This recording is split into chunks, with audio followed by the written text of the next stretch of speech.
여러분 로또 복권을 사보셨습니까? 네. 제가 아는 이제 같이 신앙생활했던 지인인데 지인은 매주 이제 목회자는 아니고요. 이제 직장생활 하시는 분인데 매주 로또 복권을 사신다라고 합니다. 로또에 당첨이 되면 뭘 할까? 이거를 상상하는 것으로 이제 일주일을 살아간다라고 이야기를 하더라고요. 그래서 이제 로또를 인생 역전이라고 하지 않습니까? 그런데 아마 들으셨을 거예요. 로또에 당첨된 사람 중에 많은 사람들이 오히려 당첨된 이후에 더 불행하게 되었다라고 합니다. 예를 들면 우리나라에 26살의 젊은 나이에 로또 1등에 당첨된 사람이 있었습니다. 그래서 실수령액이 12억 원이었다고 해요. 그래서 이 A씨라고 하는데 A씨가 당첨되자마자 이제 강원랜드로 가서 도박에 빠지게 되는 겁니다. 그래서 12억 원이라는 거액의 돈을 3년 만에 탕진을 하게 되는 거죠. 결국 사회로 돌아와서 적응하지 못하고 절도 행위를 하다가 결국 감옥 신세를 지게 되었어요. 그래서 절도 행위를 해서 뭘 했나 봤더니만 또 로또 복권을 샀다고 하더라고요. 로또 복권에 당첨되는 것이 인생이 역전되는 것이 아닌 거죠. 인생 역전은 돈 때문에 일어나는 것이 아닙니다. 하나님을 만날 때 우리의 인생이 역전이 되고 참된 즐거움을 얻게 되고 하나님께서 우리의 인생을 높이시는 기적을 맛보게 되는 것입니다. 그래서 오늘 본문을 보면 이제 한나의 노래, 한나의 기도라고 나오는데 한나의 노래가 나와요. 이 한나의 노래에는 우리의 인생을 역전시키시는 하나님에 대해서 너무나도 잘 나오고 있습니다. 한나의 원래 삶이 어땠습니까? 자녀가 없었잖아요. 그리고 그의 곁에서 분인나는 한나를 격분시켰어요. 아주 괴롭혔습니다. 남편이 아무리 위로해줘도 그 위로가 와닿지 않았었죠. 마음이 슬프고 괴로웠습니다. 더 나아가 문제는 뭐냐면 하나님이 나를 돌보시지 않는다라는 느낌이 드는 거예요. 내 인생에 있어서 가장 중요한 것이 결핍되어 있을 때 하나님은 나를 모르시는 건가? 하나님은 나를 돌보지 않는 건가? 이런 의심이 들게 되는 거거든요. 그럴 때 한나가 하나님 앞에 엎드려서 탄식과 눈물로 기도를 드리게 되는 거죠. 그런데 잘 아시는 것처럼 하나님께서 응답해 주셔서 사무엘이라는 아들을 낳게 됩니다. 그리고 이 한나가 약속했던 것처럼 젖을 떼자마자 그를 데리고 여호와께 바치게 돼요. 그리고 나서 부르는 노래가 바로 이 한나의 노래인 겁니다. 근데 여러분 생각해 보십시오. 결과적으로만 따지면 한나는 다시 아들이 사라져 버리게 되었잖아요. 아들을 하나님께 바쳤으니까 아들이 지금 없습니다. 주어졌다가 잃어버리는 상실감도 있을 것 같은데 한나는 마음이 기쁘다라고 이야기를 합니다. 왜냐하면 하나님께서 그녀를 돌보시고 그녀의 기도를 들으신다라는 것을 경험했기 때문에 한나의 마음에는 기쁨이 충만하게 된 것이죠. 그러면 한나가 어떻게 노래하는지 우리가 좀 자세하게 살펴보도록 하겠습니다. 1절에서부터 3절을 먼저 살펴보면 한나의 위상이 변화되어졌다라는 것을 이야기하고 있습니다. 2장 1절 말씀인데요. 같이 읽어볼게요. 시작. 한나가 기도하여 이르되 내 마음이 여호와로 말미암아 즐거워하며 내 뿔이 여호와로 말미암아 높아졌으며 내 입이 내 원수들을 향하여 크게 열렸으니 이는 내가 주의 구원으로 말미암아 기뻐함이니이다. 여기서 뿔이 높아졌다라는 것은 그의 지위가 높아졌다라는 거예요. 그래서 예전에는 부끄럽고 업신여김을 당했던 상태에서 이제는 당당하게 어깨를 펴며 머리를 드는 입장에 서게 되었다라고 이야기를 하게 됩니다. 그리고 또 뭐라고 이야기를 하냐면 내 입이 원수들을 향하여서 크게 열렸다라고 이야기를 합니다. 자기를 비웃, 한나를 비웃었던, 특히 이제 분인나가 한나를 격분시켰잖아요. 근데 그렇게 격분시킬 때 한나는 할 말이 없었단 말이에요. 근데 이제는 하나님께서 그 기도를 들어주셨기 때문에 그런 자신의 대적들을 향하여서 얼마든지 말할 거리가 생기게 되었다. 하나님은 나를 사랑하신다. 하나님 나를 축복하신다. 하나님은 나를 돌보신다라고 자신 있게 입을 열어 말할 수 있게 되었다라는 거죠. 그렇게 이제 하나님께서 한나를 대해 주셔서 그의 마음 가운데 즐거움이 넘치게 되었다라고 이야기를 합니다. 또 2절 말씀 같이 한번 읽어보도록 하겠습니다. 2절입니다. 시작. 여호와와 같이 거룩하신 이가 없으시니 이는 주밖에 다른 이가 없고 우리 하나님 같은 반석도 없으심이니이다. 그래서 2절에는 그렇게 한나에게 즐거움을 주신 그 하나님이 어떤 분이신가에 대해서 2절과 3절에 걸쳐서 이야기를 합니다. 하나님이 어떤 분이십니까? 하나님은 거룩하신 분이다 라고 이야기를 합니다. 이 거룩하다는 것은 그 누구에게도 의존하지 않고 스스로 움직이시는 분, 스스로 모든 것을 행하시는 분이다 라는 말이에요. 그렇기 때문에 이 세상의 다른 신들과 비교할 수 없이 독특하고 구별된 분이다 라고 이야기를 하고 있습니다. 그러면서 그런 하나님께서 이제 한나에게 반석과 같은 분이다 라고 이야기를 합니다. 반석이 무엇입니까? 보호와 인도하심을 의미하거든요. 그러니까 여호와라는 이 반석을 그 누구도 뒤집거나 던질 수가 없는 거죠. 이 반석은 한 번 이야기하고 약속하신 것을 변개하거나 어기시는 것이 없는 분입니다. 그래서 한 번 이야기한 건 반석과 변함이 없는 분이에요. 그렇게 변함없이 한나를 보호하시고 인도하시는 하나님이다라는 것을 고백하고 있습니다. 우리 3절 말씀 같이 한번 읽어보겠습니다. 3절입니다. 시작. 심히 교만한 말을 다시 하지 말 것이며 오만한 말을 너희 입에서 내지 말지어다. 여호와는 지식의 하나님이시라 행동을 달아보시느니라. 그래서 여호와는 지식의 하나님이다. 모든 것을 아시는 하나님이다. 그러므로 교만하거나 오만한 말을 내뱉어서는 안 된다라고 이야기를 하죠. 어떤 사람이 교만한 말을 내뱉겠습니까? 하나님이 나를 알지 못한다, 나를 보고 계시지 않는다라고 생각하는 사람들이 교만한 말을 내뱉거든요. 자신의 인생의 성공이 하나님께 달려있는 것이 아니라 나의 능력과 지혜에 달려있다고 믿는 사람들이 교만하고 오만한 말을 내뱉게 되는 거예요. 그래서 하나님은 우리의 모든 것을 아시기 때문에 하나님 앞에서 믿음의 말, 신앙의 말을 하라. 그렇지 않으면 하나님께서 우리가 한 말에 대해서 책임을 물으실 것이다 라고 이야기를 하고 있어요. 그래서 지식의 하나님, 공의의 하나님에 대해서 고백하고 있는 거죠. 그래서 한나가 이제 하나님에 대해서 뭐라고 고백을 하고 있습니까? 하나님은 우리의 삶을 변화시킬 수 있는 분이고 또 우리의 삶에 간섭할 의지, 관심을 가지고 계시는 분이다라고 이야기를 하고 있어요. 변화시킬 능력은 있지만 우리에 대해서 긍휼히 여기는 마음이 없거나 관심이 없다면 그것은 우리랑 아무 상관이 없는 무정한 신에 불과할 것입니다. 반면에 간섭하고 관심을 갖고 있긴 하지만 우리의 삶을 변화시킬 만한 능력이 없다면 그것조차도 이제 비참한 신에 불과할 것입니다. 그런데 하나님은 그렇지 않다라는 거죠. 우리의 삶에 관심도 가지고 계실 뿐 아니라 우리의 삶을 충분히 변화시킬 능력을 가지고 계시는 분이다라고 한나는 고백하고 있는 겁니다. 사랑하는 성도 여러분, 우리가 하나님에 대해 어떤 이해를 가지고 있느냐는 너무나도 중요합니다. 하나님에 대한 믿음과 지식이 어떤가에 따라서 우리의 존재와 우리의 생각과 우리의 말과 행동이 달라질 수밖에 없는 거예요. 하나님에 대해서 왜곡된 생각을 가지게 된다면 건강한 신앙생활을 할 수가 없습니다.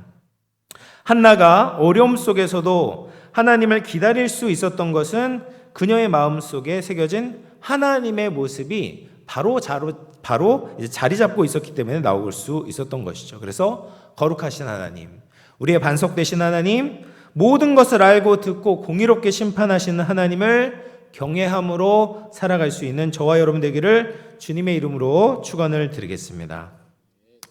그리고 이제 4절에서부터 이제 8절까지는 그 하나님께서 우리의 인생에 어떠한 역전을 일으키시는지, 반전의 역사를 써내려 가시는지를 보여주고 있어요. 4절 말씀 같이 읽어보겠습니다. 시작. 용사의 활은 꺾이고 넘어진 자는 힘으로 띠를 띠도다. 하나님은 전쟁에 있어서도 반전의 역사를 일으키신다라고 말하고 있습니다. 여러분, 활은 멀리서 적을 공격할 수 있는 강력한 무기잖아요. 그런데 활을 든 사람과 여기 보면 넘어진 사람이 있는데 활을 든 사람과 넘어진 사람 중에 누가 당연히 이기겠습니까? 활을 든 사람이 이길 수밖에 없잖아요. 멀리서 쏘면 되잖아요. 그런데 하나님께서 개입하시면 그 활이 꺾여지게 된다는 거예요. 무력하게 된다는 거죠. 넘어진 자도 하나님께서 힘으로 다시 일으켜 세워주신다라고 이야기를 합니다. 그래서 전쟁에 있어서도 하나님이 역사하시면 반전의 역사가 일어나게 된다라고 말하고 계세요. 그 다음에 5절 말씀, 또 어떤 반전이 일어나는가? 5절 말씀 같이 읽어보겠습니다. 시작. 착한 자들은 양식을 위하여 품을 팔고 줄이던 자들은 다시 줄이지 아니하도다. 전에 임신하지 못하던 자는 7을 낳았고 많은 자녀를 둔 자는 쇠약하도다. 그래서 양식을 얻는 데 있어도 이제 반전, 전복이 일어나게 됩니다. 풍족했던 사람들이 오히려 이제 다른 집에 가서 일을 하고 돈을 받아야 되는 그런 상황에 처할 수도 있고, 줄이던 사람들이 다시는 줄이지 않는 그런 일이 일어날 수도 있다는 거죠. 또 자손에 있어서도 이런 반전이 일어나게 됩니다. 자손은 축복을 상징하죠. 하지 못했던 사람이 7을 낳는 거예요. 7은 완전 수잖아요. 그러니까 부족함이 없이 자손들을 낳게 된다. 또 많은 자녀를 낳은 사람이 오히려 쇠약하게 된다라고 이야기를 합니다. 그래서 한나가 하나님으로부터 축복을 받은 것처럼 이 자손에 있어서도 반전의 역사가 일어날 수 있다라고 이야기를 합니다. 다음 6절 말씀 같이 읽어보겠습니다. 시작. 여호와는 죽이기도 하시고 살리기도 하시며 스올에 내리기도 하시고 거기에서 올리기도 하시는도다. 그래서 하나님께서는 생사를 주관하시는 분이다라고 이야기를 하죠. 하나님은 우리를 죽이기도 하고 살리시기도 하실 수 있는 분입니다. 그래서 수월에 내린다라는 것은 구약 시대의 사람들은 사람이 죽으면 가는 곳으로 수월에 간다라고 생각을 했어요. 근데 그 수월조차도 하나님의 주권이 미치는 곳이다라고 이야기를 하고 있습니다. 그래서 인간의 생사가 전적으로 하나님의 주권에 달려 있다라고 이야기를 하고 있는 거죠. 뿐만 아니라 여호와의 주권은 빈부도 좌우합니다. 하나님께서는 가난하게도 하시고 부하게도 하시고 낮추기도 하시고 높이기도 하신다라고 이야기합니다. 그다음에 이제 8절 읽어보겠습니다. 8절입니다. 시작. 가난한 자를 진토에서 일으키시고 빈궁한 자를 거름더미에서 올리사 귀족들과 함께 앉게 하시며 영광의 자리를 차지하게 하시는도다. 땅의 기둥들은 여호와의 것이라 여호와께서 세계를 그것들 위에 세우셨도다. 여기에서 이제 가난한 자 또 빈궁한 자는 경제적인 것에 대해서 이야기하는 것이 아니라 그의 신분과 명예에 대해서 이야기를 하고 있습니다. 그래서 진토라는 것은 흙바닥인 거죠. 흙바닥에서 일으키시고 거름더미라는 것은 뭐냐면 마을 밖에 쓰레기와 오물을 버리는 것이 이제 거름더미입니다. 거기에 앉아있는 사람들이 누구냐면 거지들이 거기에서 지내면서 다른 사람들에게 구걸을 했었거든요. 그런데 하나님께서 그렇게 거름더미에서 구걸했던 거지들도 영광스러운 자리에 올리실 수 있다라고 말하고 있는 거예요. 왜 그렇습니까? 땅의 기초를 하나님께서 세우셨고 그 기초 위에 모든 만물을 지으셨기 때문에 이 세상에 일어나는 모든 일이 하나님 손에 달려있다라고 말씀하고 계시는 거예요. 그래서 4절에서부터 8절 말씀에 모든 그 반전의 역사가 우리의 인생의 전부를 묘사하고 있잖아요. 우리가 더 이상 안 될 것 같다고 느껴질 때, 우리가 털썩 주저앉아서 더 이상 어떻게 해볼 도리가 없을 때도 하나님은 반전의 역사를 이루실 수 있다. 그럼 우리가 다른 것을 바라보지 말고 하나님을 바라봄으로 믿음으로 나아가야 된다라고 말씀하고 계시는 겁니다. 다음에 이제 9절과 10절 말씀 우리 같이 한번 읽어보겠습니다. 9절 10절입니다. 시작. 그가 그의 거룩한 자들의 발을 지키실 것이고 악인들을 흑암 중에서 잠잠하게 하시리니 힘으로는 이길 사람이 없음이로다. 여호와를 대적하는 자는 산산이 깨어질 것이라. 하늘에서 우레로 그들을 치시리로다. 여호와께서 땅끝까지 심판을 내리시고 자기 왕에게 힘을 주시며 자기의 기름 부음을 받은 자의 뿔을 높이시리로다 하니라. 여러분, 하나님의 그 절대적인 주권이 어떤 사람에게 복을 내리고 있는지를 지금 9절과 10절에서는 이야기를 하고 있어요. 그래서 거룩한 자의 발을 지키신다. 거룩한 자라는 것은 뭐냐면 신실한 사람, 하나님의 앞에서 신실하게 살아가는 그 사람에게 하나님께서 그 발을 지켜주신다라고 약속하고 계십니다. 반면에 악인들은 흑암 중에서 잠잠하게 될 것이다 라고 말하고 있어요. 그 10절에서는 뭐라고 이야기를 하냐면 여호와를 대적하는 자는 산산이 깨진다. 여호와를 신뢰하지 않으면 결국엔 허망하게 무너지게 될 것이다. 하나님께서 하늘 우레로 그를 심판하실 것이다 라고 이야기를 합니다. 여기까지는 이제 일반적인 이야기인데요. 그런데 10절 하반절에 굉장히 놀라운 예언과 같은 이야기를 담고 있어요. 자기 왕에게 힘을 주실 것이다 라고 이야기를 합니다. 여러분, 한나가 살고 있었던 그 세상, 당시의 세상은요 조용하지 않았습니다. 블레셋을 비롯한 많은 이방 민족들의 침략을 받고 있었어요. 이렇게 불안하고 유동치는 나라의 정세를 해결해 줄 왕이 아직 세워지기 전이고, 사울왕도 세워지기 전이니까 왕이 없었습니다. 그런데 한나는 지금 여호와께서 어떤 왕을 세우셔서 이런 문제들을 다 해결해 주실 것이라는 것을 예언하면서 노래하고 있는 거예요. 굉장히 놀라운 이야기죠. 그래서 한나는 1차적으로 다윗 왕에 대해서 지금 예언을 하고 있는 겁니다. 그래서 여호와의 왕은 힘을 얻게 된다.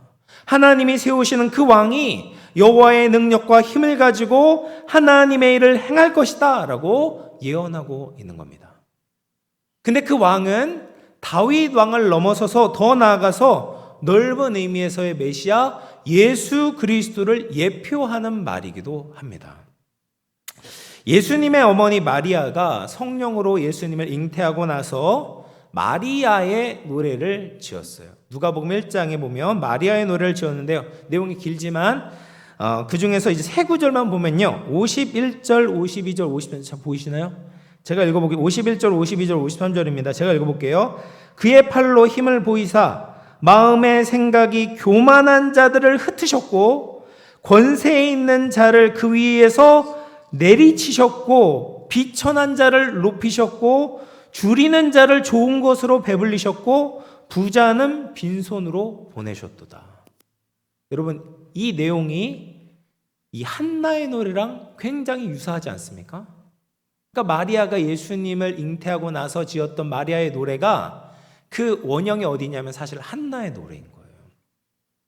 한나의 노래는 다윗 왕 때의 성취를 넘어서서 예수 그리스도의 오심과 사역을 통해서 결국엔 하나님의 반전의 역사가 이루어질 것이라고 예언하고 있는 겁니다. 한나는 자신의 괴로운 시간을 통해서 하나님께 간절히 나아갔을 때 하나님의 신비한 기적을 경험했을 뿐 아니라 하나님의 계획과 뜻을 깨닫게 된 것입니다. 그로 말미암아 이런 믿음의 고백, 믿음의 예언을 할 수 있었던 것이죠. 하나님은 사무엘의 출생을 통해서 한 여인의 삶을 반전시키셨고 또 다윗의 출현을 통해서 이스라엘 역사를 반전시키셨습니다. 그리고 더 나아가 다윗의 자손으로 오신 예수 그리스도의 그 태어나심과 성육신과 십자가에 달려 돌아가시고 부활하심으로 말미암아 세상의 역사와 우리의 모든 삶의 그 비참함, 그 억울함, 그 낮은 상태가 반전하게 되는 것이죠. 우리가 죄인에서부터 의인이 되고 하나님의 원수된 자에서 하나님의 자녀로 반전되게 됩니다. 저주와 죽음의 자리에서 구원과 영생의 나라로 하나님께서 예수 그리스도를 통해 반전시키신 것이죠. 사랑하는 성도 여러분, 이제 조금 이르지만 말씀을 마무리하겠습니다. 개인적인 인생의 괴로움과 역경의 시간들을 버티게 하는 것은 하나님에 대한 믿음입니다. 우리를 불쌍히 여기시고 또 하나님을 경외하는 백성들에게 기적을 베푸시는 주님을 의지할 때 우리는 그 어려움의 시간들을 견딜 수 있는 것이죠. 그리고 마침내 하나님의 기적을 보게 될 줄로 믿습니다. 그리고 그런 경험들이 개인적인 유익을 주는 것에서 멈추는 것이 아니라 우리의 진정한 왕 대신 예수님에 대한 신앙과 믿음의 고백으로 이어지게 될 줄로 믿습니다. 그래서 우리의 모든 비참하고 힘들고 정말 어려운 상황 가운데서도 그 상황들을 다 역전시키시는 하나님을 늘 신뢰하고 신실하게 살아갈 수 있는 저와 여러분 될 수 있기를 주님의 이름으로 축원을 드리겠습니다. 기도하겠습니다. 사랑과 은혜가 충만하신 하나님 감사합니다.